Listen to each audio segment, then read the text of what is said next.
The views and opinions expressed in this podcast are simply that, opinions. All are presumed innocent until proven otherwise in a court of law. Sensitive topics are discussed. Discretion is advised. Tonight, a desperate search continues in Arizona for 84-year-old Nancy Guthrie, the mother of Today Show anchor and former Court TV correspondent Savannah Guthrie. Nancy vanished from her Tucson area home late Saturday night under terrifyingly mysterious circumstances. Law enforcement has treated her home as a crime scene, saying evidence suggests Nancy was taken against her will and did not leave on her own. Blood found at the residence has been confirmed as hers, and key surveillance devices were disabled in the early morning hours, deepening concern. Why would someone abduct an 84-year-old woman under darkness in the early morning hours? The answer may lie in a ransom note sent to several media outlets that references specific details from the crime scene, though investigators have yet to publicly confirm the authenticity of this letter. With a deadline approaching, concern is growing. Nancy is considered a vulnerable adult with limited mobility and critical medical needs, which makes the urgency in bringing her home all the more grave. Meanwhile, Savannah and her siblings have made direct pleas to the author of the ransom note, asking for proof of life, asking for further communication so they can bring Nancy home. Tonight, all the latest information that's been released by law enforcement. We are live from Tucson as the search for Nancy Guthrie continues. I'm Vinnie Politan. Thank you for joining us tonight here on Closing Arguments. And yes, that deadline has now apparently passed. And it is Monday. And Nancy Guthrie is still missing. Where is she? Why was she taken? There are so many questions surrounding this story. And obviously, the information that we get, we bring to you.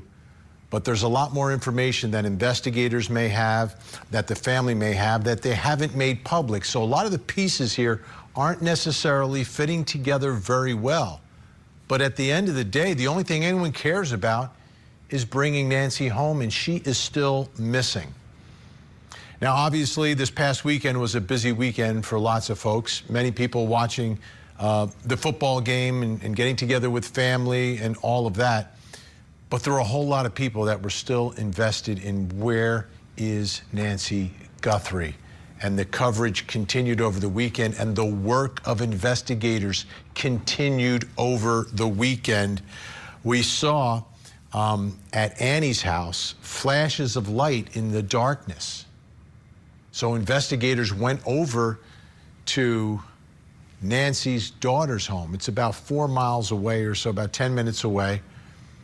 Saw some flashes of light over the weekend. What was going on at Annie's house? But we know investigators were working. We also know that Savannah and her siblings made another plea saying, we will pay. And what a big moment that was, right? If there's a ransom out there, now you've got the people saying, we will pay. We will pay. But here we are Monday night, and still no Nancy Guthrie. Just recently, earlier tonight, Savannah Guthrie posted another video on social media. This one without her brother, without her sister, just by herself. She's got her phone in front of her. She's recording herself. Let's take a look. Hi there, everybody. I wanted to come on and just share a few thoughts as we enter into another week of this nightmare. I just want to say, first of all, thank you so much for all of the prayers and the love that we have felt, my sister and brother and I, and that our mom has felt. Because we believe that somehow, some way, she is feeling these prayers and that God is lifting her even in this moment and in this darkest place. We believe our mom is still out there. We need your help. Law enforcement is working tirelessly around the clock trying to bring her home, trying to find her. She was taken and we don't know where. And we need your help. So I'm coming on just to ask you, not just for your prayers, but no matter where you are, even if you're far from Tucson, if you see anything, if you hear anything, if there's anything at all that seems strange to you, that you report to law enforcement. We are at an hour of desperation, and we need your help. You can feel the desperation coming from Savannah. You can feel it coming through the screen. A couple things she said there that really stuck out to me. One, we believe she's still out there. And I think that was important because the prior video saying we will pay, a lot of people watch that, myself included. You watch it and you're thinking, does she know something about her mom? That her mom's no longer alive? Like, you got that feeling. It had that vibe. Those words weren't spoken, but reading the body language and between the lines, it almost seemed like they knew that Nancy was no longer alive. But today's video gives me a different feeling and gives me a different hope that they believe she's still out there. And when she says still out there, to me that means she's out there. She can still come home alive, which would be so important. But the other obvious theme there was we need your help. This is the desperation. Law enforcement is doing everything they can, but how about everyone else's eyes and ears? Have you noticed anything anywhere? You know, a neighbor acting strangely, strange vehicles, someone acting suspiciously, something that just is not adding up. You got to make the call. You got to make the call. All right. Let's bring in Court TV field reporter Cody Thomas, who is live outside Annie Guthrie's home in Tucson, Arizona. Cody, good to see you tonight. So let's talk about Annie Guthrie's house. Anything going on there tonight? Actually, Vinny, no, it's very, very quiet here. Of course, they still have the private security out front in the driveway blocking any cars that aren't the residents here from coming in. We haven't seen anybody go in and out. There's a very minimal media presence here, maybe 3 or 4 local outlets, including us here. Very quiet, nothing really going on, very stagnant. We haven't seen anything going on in the windows. You know, over the weekend we saw what looked like flash photography in the garage. We can't see anything through any curtains here. Right now, again, very quiet. But Vinny, we did within the last hour get an update from the Pima County Sheriff's Office with, you know, a few updates where they are in the investigation. And that update goes as follows. It says, we do not have any additional information to release publicly this afternoon. There are no press briefings scheduled at this time. Sheriff Nanos is not conducting one-on-one interviews and remains the sole department spokesperson. Many of you observed an active law enforcement presence at the Guthrie residences over the weekend. That activity will continue tonight and into tomorrow as part of the ongoing investigative process, including the expansion of the search and follow-up on new leads. The FBI is handling all aspects related to any ransom note or notes or communications involving the Guthrie family. And of course, Vinny, that anticipation today, you know, the deadline out here local time, it's 6:08 local time. That deadline was for 5 p.m. local time out here. And we've seen no movement neither at Nancy's house nor here at Annie's house. So, you know, once we know something, you guys will know something. Yeah, and I've got to think, if the family is staying there, because at one point they were all staying there, the 3 siblings, if something happens, police will go there, let them know, probably tell them in person and brief them, or if they need to go somewhere, to be somewhere. So that's important, but very quiet right now. Let's talk about the weekend again. Let's get a little more into that. What about the weekend at Annie's house? And you mentioned that they may be going back there tonight. Yeah, Vinny, so specifically Saturday night, that's when we saw police activity, whether that was FBI or Pima County Sheriff's activity, authority activity out here at Annie Guthrie's house, going in and out of the garage. People reported seeing, again, what looked like flash photography in the garage. But Vinny, according to one report by News Nation, it says, quote, police were seen at daughter Annie Guthrie's home late Saturday night after the family issued another video message to their mother, Nancy Guthrie's supposed abductor.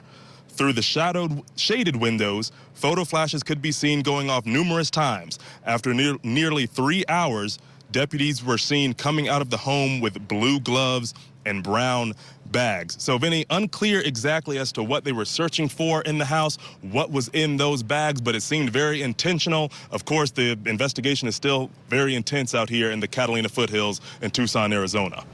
All right, Cody's going to stick around. You've got more information for us. Thanks, Cody. At this point, let's bring in our think tank tonight. Joining us, criminal defense attorney and former prosecutor Al Wunsch III, along with criminal defense attorney Darnell Crossland and family law attorney Jennifer Brandt. Okay, there are things that are not, like, obviously a lot of things aren't adding up here, but there's two tracks that are happening here that don't seem to be in sync. On one track, the family together, all three siblings, saying, we will pay, while shortly thereafter, they're taking some sort of photographs and going into Annie Guthrie's home, the sister, where the sister and brother-in-law, Tommaso, live, where the family's been staying at times here. Those two tracks seem so different and out of sync. Maybe someone here can make some sense of it, and I'll throw it out to the crew. Al, why don't you start us off, then jump in there, guys. Okay. Well, it doesn't make any sense to me. In my opinion, they said they were going to pay. They haven't paid because there's no one to pay. I don't think those notes were real. I still don't believe that they're real. I also, unfortunately, don't believe that Nancy is alive. The fact that they were checking the things that they were checking at the house, going into the sewer system and things along those lines, demonstrates to me that they're not treating this the same way they were. All right, 5 days but Al, I ago. want you to zoom in right now. We're going to get to Nancy's property in a minute, but let's zoom in on the fact that they're going to Annie the sister's house right after Annie the sister and Savannah and Cameron the brother make a video telling the author of the ransom note, we will pay. I'm trying to make those two specific facts, like, what does that mean? Those two specific facts. So go ahead, guys. Okay, so Vinny, I'll jump in. We will pay. Can I jump in? Let me just finish what I was saying. That we will pay, Vin, I think was a ruse from the beginning. I think that was thrown out there so that they would get some sort of reaction from the alleged kidnappers, and they would get some sort of response. The only way you're going to get clues about who took her is to get them to start speaking. By saying they will pay, I think they were hoping that they would take that bait and they would comment and they would, get in touch with the family in order to try to get their payday, which did not happen. Vinny, I was going to say that, I agree with Al. I think they were going out there to see what reaction they got. But I also think that the FBI is looking at all aspects of what could have happened. And Annie and her husband were the last people that were with Nancy. So the FBI and the local authorities are definitely looking and want to know, do they have any evidence? Is there anything that went on there? They were the last ones with her. They've probably checked out their story, and yet they're in the house looking for more evidence and leaving with evidence, which makes us wonder, what did they find? I think the FBI knows a lot more than they're letting on, as they usually do. And I think they probably are a lot closer to figuring out really what happened than we are, or that we know about.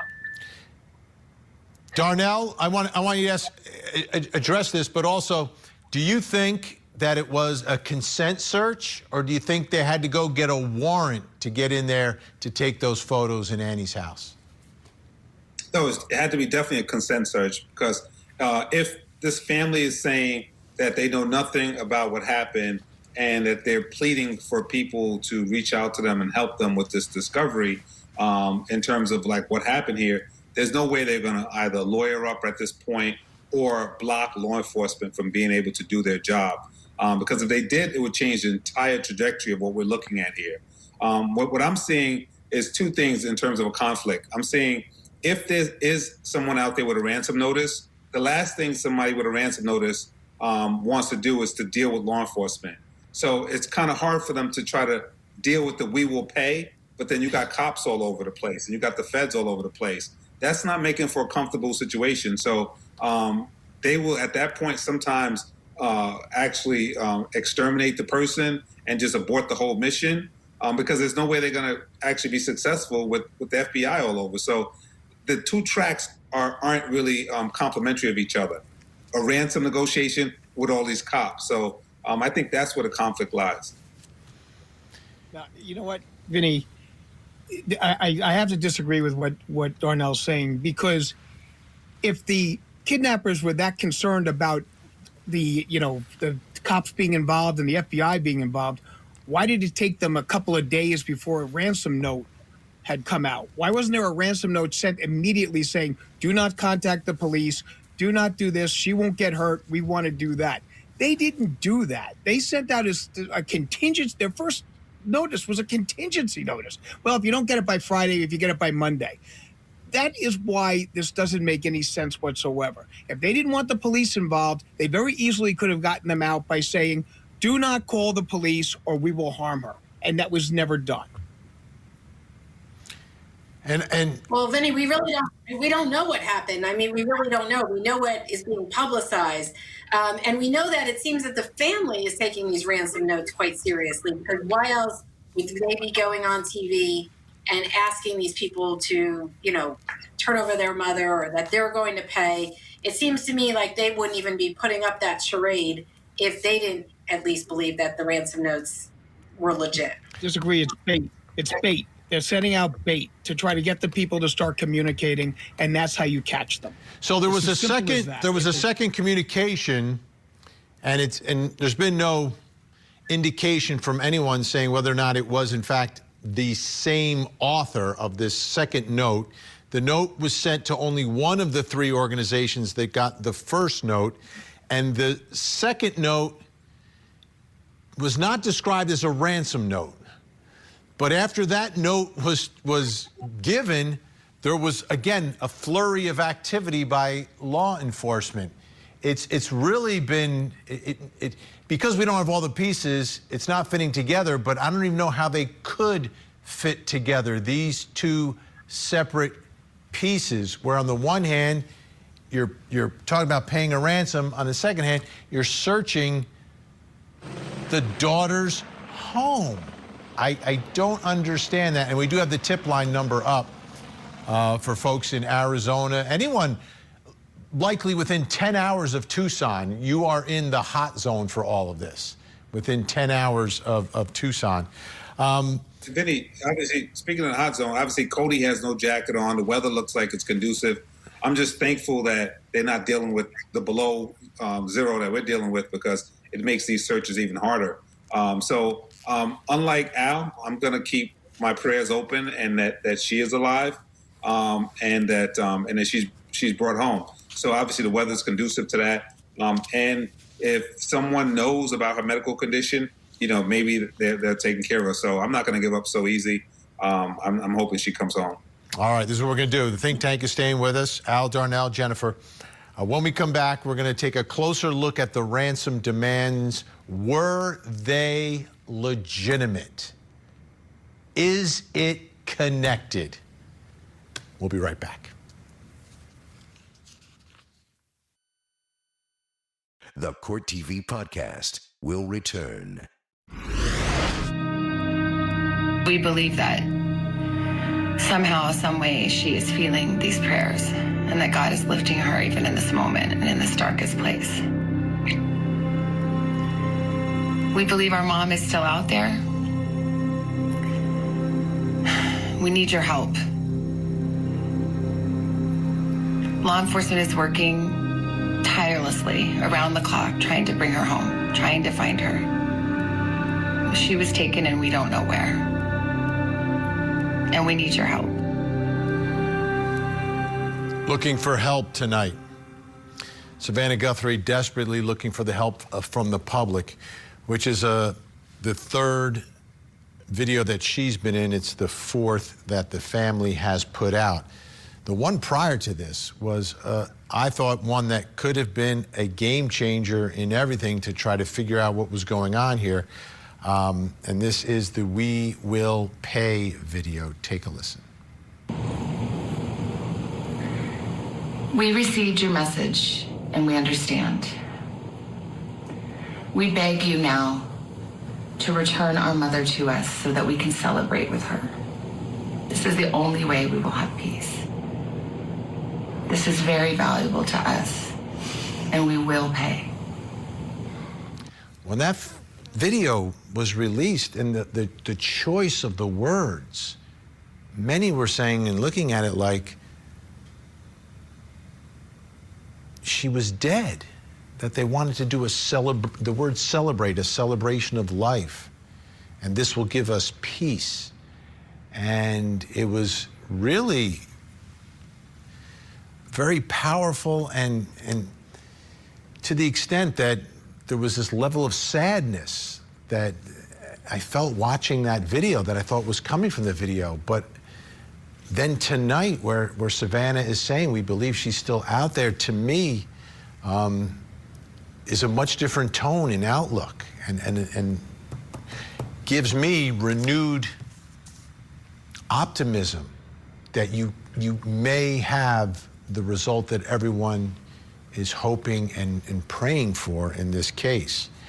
But the question is, like, if you're saying we will pay, what's going on? Because the deadline, as reported by some, was an hour and a half ago. An hour and a half ago, that was like the deadline. Let's bring back in our think tank, Al Wunsch, Darnell Crossland, and Jennifer Brandt. All right, Darnell, so let's put those facts together. The deadline has passed. What are you thinking about the legitimacy of this ransom note? Because it does not appear necessarily that it was that the money was paid. Well, I'm going to go back to what I was saying earlier. You can't operate legitimately on these two tracks where you have a family negotiating with a person who claims to have their loved one, and then the law enforcement doing their own thing. If this was legitimate, law enforcement will be involved. They would have, like the movie Hostage Negotiator with Samuel Jackson. They would have someone who knows how to talk to this person, whether in writing or coaching the family about how to send the cues out. There's two different tracks. So I don't believe that law enforcement is even taking this ransom thing seriously. They're doing law enforcement work, which is treat this thing like a crime and back it out from there. Everyone's a suspect, and that's what they're doing. But in terms of what you said earlier, in terms of the family feeling like it's a celebration of, like a homegoing celebration, and then again feeling like she's still alive, I think, Vinny, that's to be expected. One day, one moment you feel like, it's over, and you try to lean into that, and then someone says, hey, pull yourself together and let's go the other way. So that it must be super painful. So I could imagine they're going up and down. So I think that's par for the course. Let me put a couple more things in the mix here. This is from TMZ. A Bitcoin account allegedly set up to accept funds in exchange for Savannah Guthrie's missing mother, Nancy, is still sitting empty Monday morning, right? So the we will pay was over the weekend. Monday morning, TMZ is saying that the account was still empty. It's unclear how long it typically takes for accounts to update, but as of now, the confirmed balance in the publicly viewable account stands at zero with no transactions recorded. And that's the thing about Bitcoin on the blockchain, is that if the payment is made, you're going to see it in that Bitcoin address. I had Mike Ring on the show. Take a listen to what he said about, he's a cryptocurrency expert. It's what he does for a living. What his view about the Bitcoin payment of the ransom. I'm kind of I've listened to your show. It's a great show tonight, Vinny. I'm of the mindset that the person asking for Bitcoin is not actually the person who holds Miss Guthrie, and I'm sorry to say that. I have no knowledge to do it, but Bitcoin is not what you want. It is too easy to trace in today's world. The different blockchains I would submit to, and I don't want to say it on the air because I'm not promoting this, but Bitcoin is the most monitored, especially now. This would be the worst cryptocurrency to take. And basically what he's saying is it would be virtually impossible for the person to not be detected, whether it's by law enforcement or the hundreds of thousands of people who will be keeping an eye on this particular Bitcoin address, for the person to ever try to move the money and actually take the money from this address that was created to like fungible funds that they could use. So Jennifer Brandt, why don't you start us off with all the things in the mix here about the legitimacy of the ransom note and or the connection to the abduction of Nancy? You know, Vinny, it's hard for me to believe that this is not being orchestrated by the FBI and law enforcement, because how could they, they can't operate separately.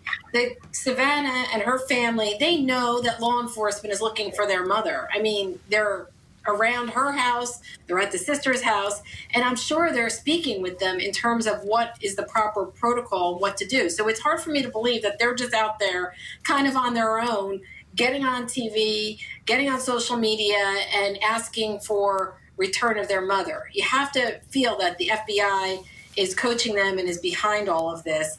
And why they're doing it, we don't really know. It doesn't make sense for all the reasons that we discussed tonight. I mean, that if they were really looking to talk to kidnappers, it wouldn't be so public, and it wouldn't be with law enforcement doing all they're doing. So I don't know the reason why, but, as I said before, I think there's probably a lot more going behind the scenes that we don't know about. Hopefully they're getting in closer to finding what happened to Nancy Guthrie.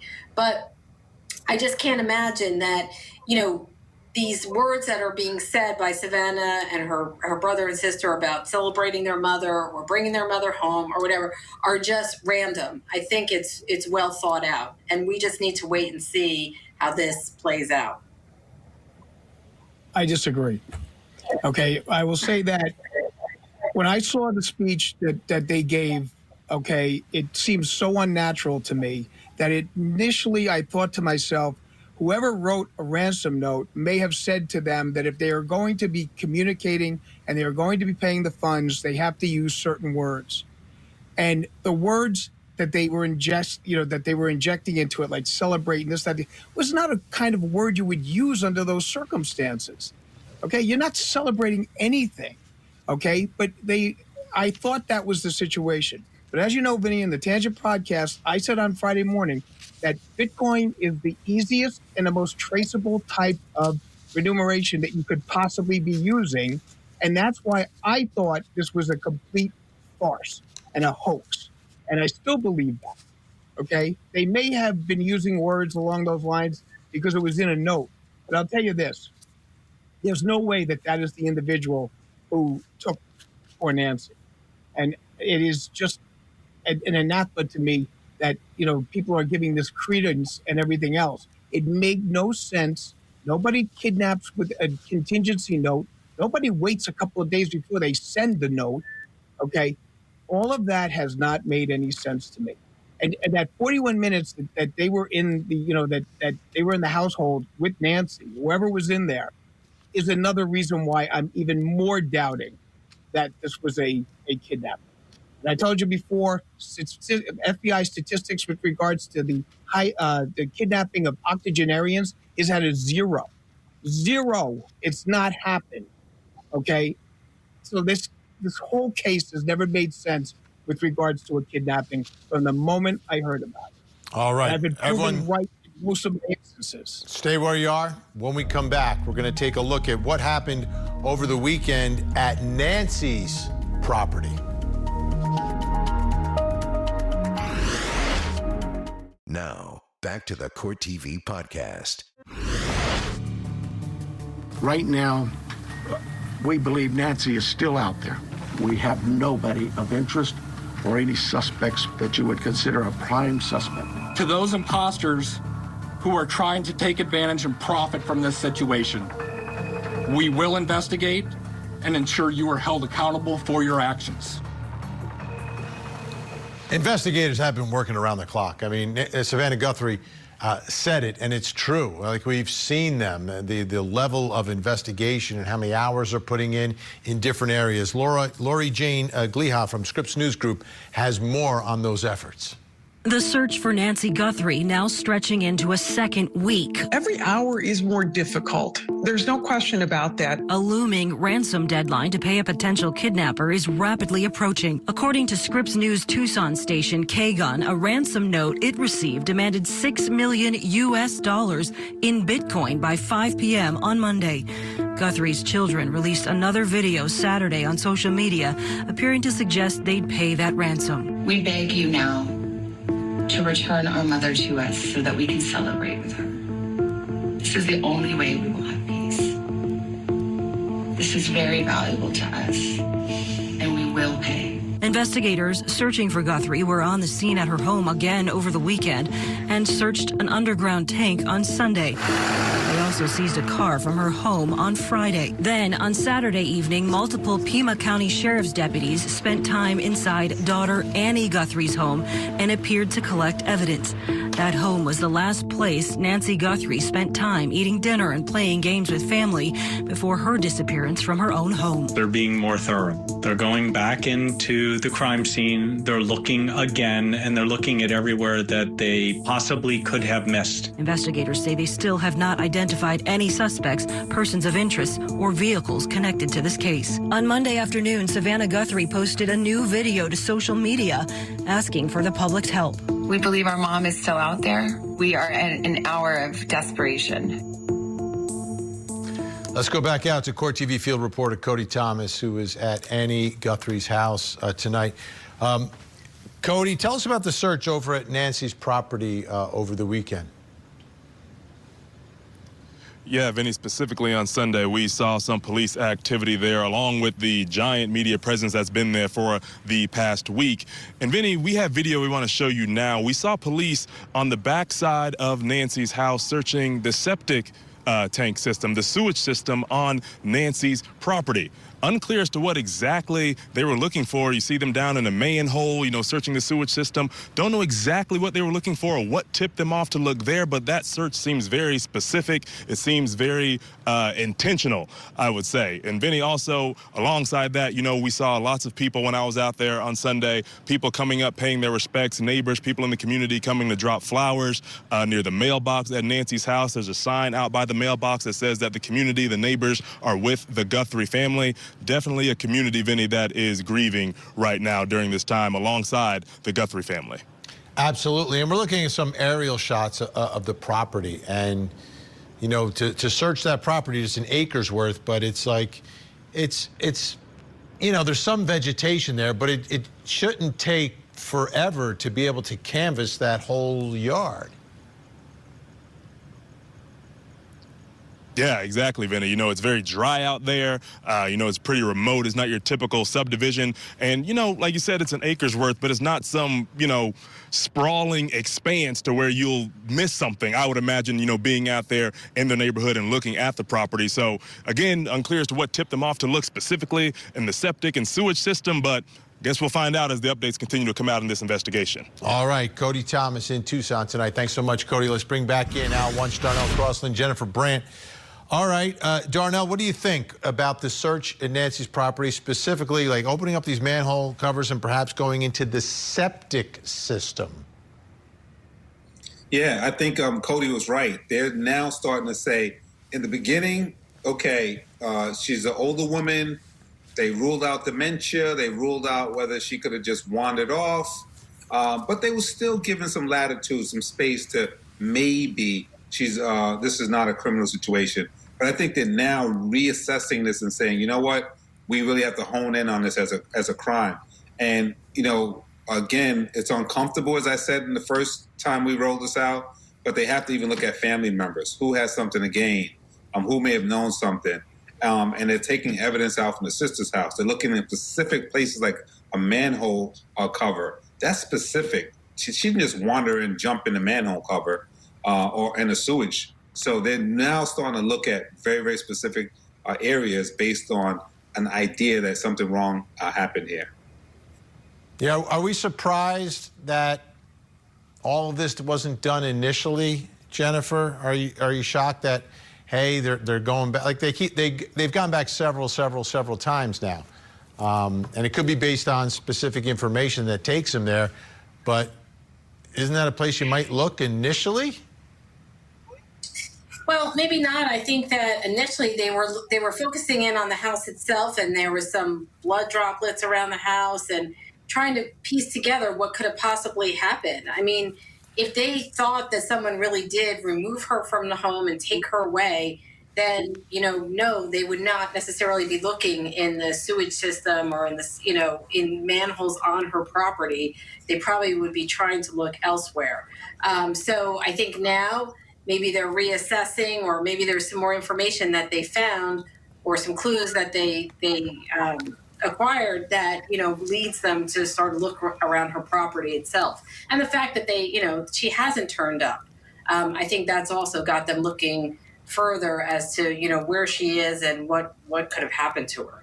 Al, the property was initially cleared like a week ago. Last Monday, it was cleared, returned to the family, but then they've been back, 3 or 4 times now, it seems. And that is very disturbing that that's the situation that's going on there.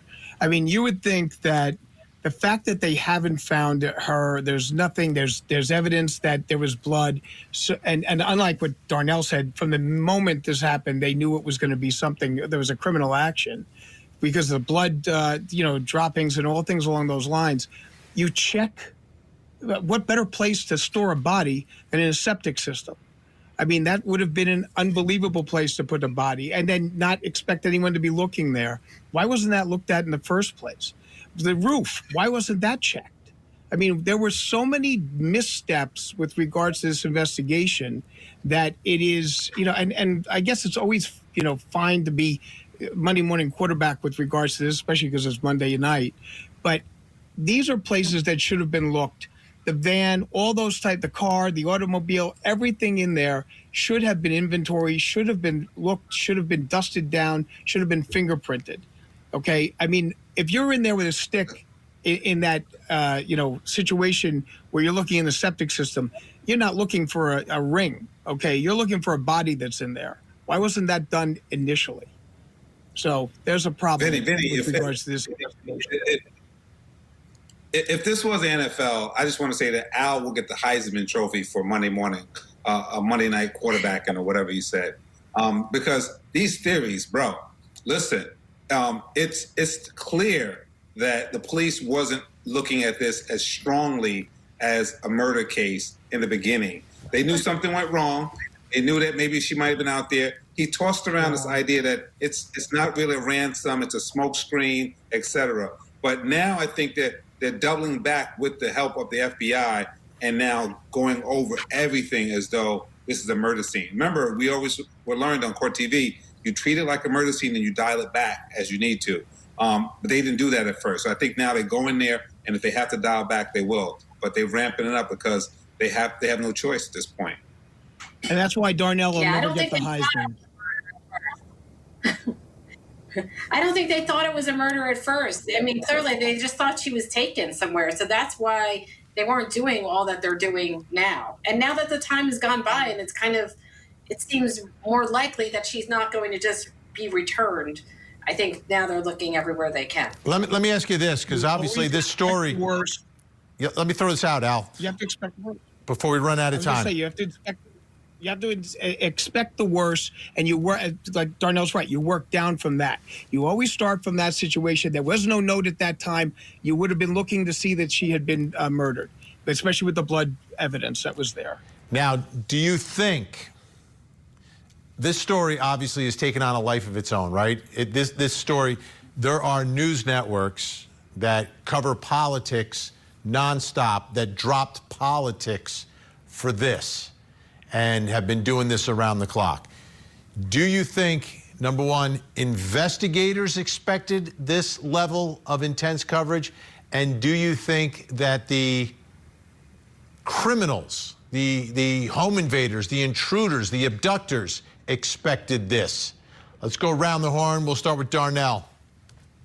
Yeah, I would say they have to, Vinny. I mean, Miss Guthrie is a household face and name, so they had to. But like with everything, you think it would, and you don't know for sure. But then once it takes on a life of its own, it even makes investigators work harder. Say, hey, we can't brush this under the rug.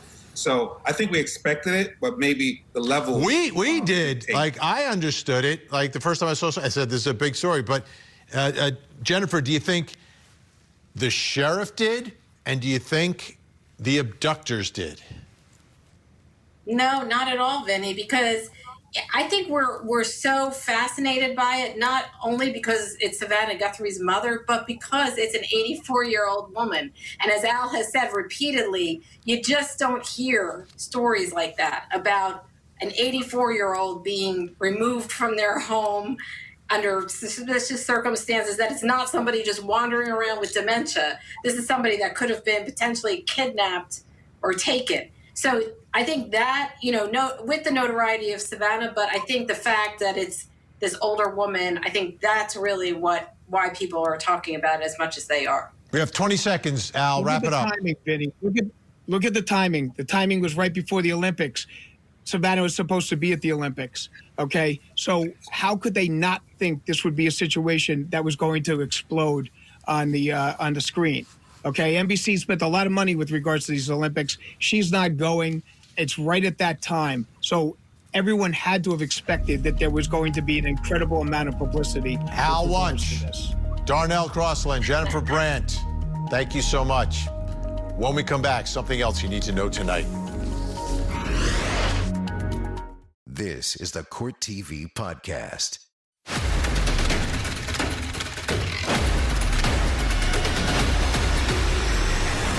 Welcome back. Time to reveal something else you need to know tonight. Let's take a look at the big board. What's happening in the world of true crime? The stepbrother charged. This is a huge development from an ABC News report.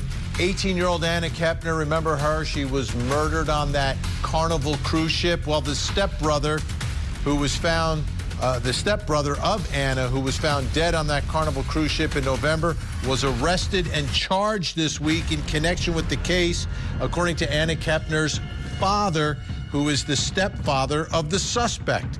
The stepbrother was released to the custody of a guardian. Chris Kepner said it's not known what specific charges he is facing, but this is finally a huge development in a case that seemed like it should lead to some sort of charges. We'll keep an eye on it for you. Right now, I need your eyes on the screen because we have a missing child who needs your help tonight. This is Harmony Powers. Harmony is missing out of Springfield, Massachusetts, just 16 years old. If you see Harmony, pick up the phone, make a call, make a difference. 911, 1-800-THE-LOST, or you can call the Springfield Police Department. That phone number is on your screen right now. Let's see if we get Harmony to a safe place tonight. Don't go anywhere. We have another hour of live true crime. Vinnie Politan Investigates is next. In the meantime, please don't forget to hug the kids.